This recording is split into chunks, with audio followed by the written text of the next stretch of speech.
Украинада Русия стилясы Финляндияға сынарларының хавсызлығынан диққат етмеге селтем берді. Бұны Финляндияда Украина елчісі Андрей Алеферов білдірді.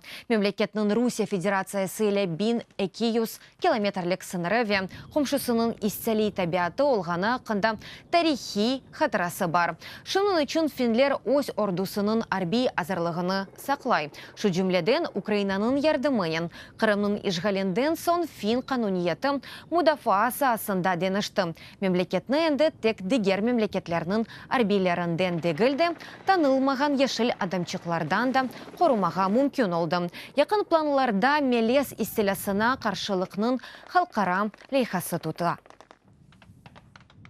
За инициативою Финляндии 14 країн в Гельсинкі. Финляндия тышыбесынен, ондорт мемлекет Хельсингті мелес телеклеріне қыршылық бойынша АБ Венато меркезінен тешкилетілмесі қындаки анлашманы имзалады. Украина ве Финляндия президентлері бұсіне башында меркезнің ішінде Киевненде иштирак етежегі аққында анлашқан еді.